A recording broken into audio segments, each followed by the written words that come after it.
It's watering day for me, so it's the perfect opportunity to answer some of the most common questions I get about how to water our houseplants. Welcome to my channel. I'm Cece with One Green Pea. I get a lot of questions about watering, and for good reason. It is one of the most important things that we do for our plants. It's crucial. We've got to get that aspect of plant care right if we want happy, healthy plants. The good news is you just need to know a few things and then learn how to pay attention to your plants, and then you've got it made.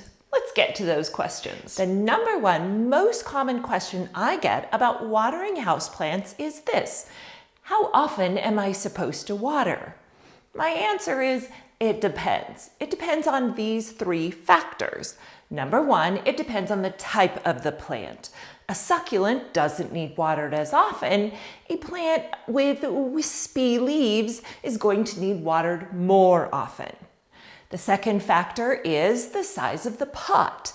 A plant in a little teeny pot like this one is going to need water more often than a plant in a bigger pot like the ones behind me.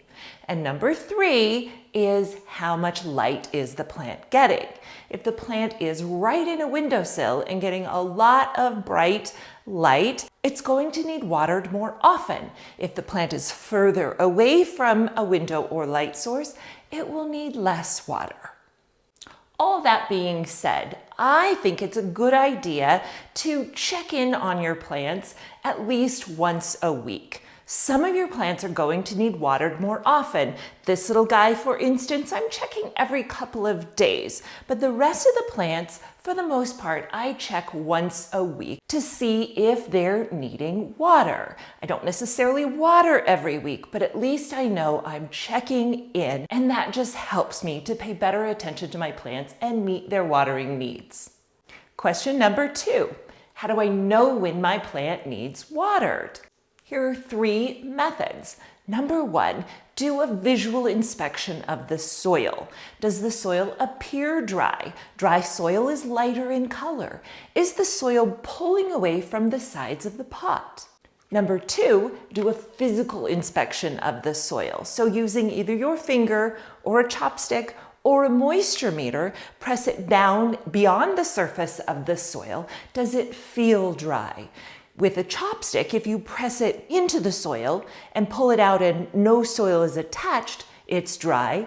And thirdly, a moisture meter will indicate to you if the soil is dry.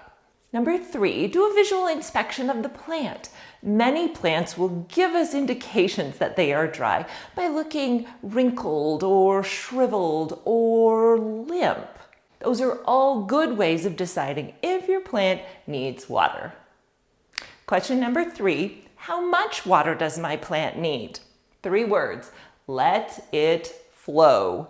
You want to water the entirety of the soil in the pot. The reason for that is that the roots are the part of the plant that take up the water, and the roots aren't just sitting at the top of the soil.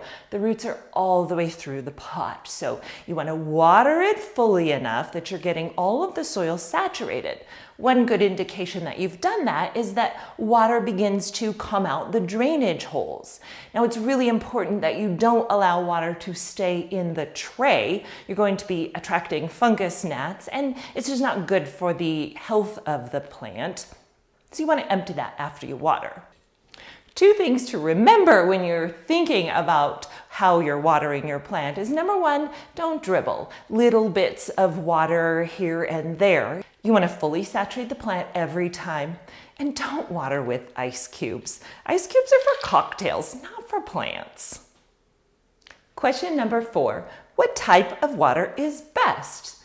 Well, ultimately rainwater and unicorn tears, but those are both really hard to come by. In absence of those, tap water is going to be perfectly appropriate for the great majority of your plants. If you have a water softener, you're going to want to test your water to make sure the sodium content isn't too high. Some plants are extra sensitive to water.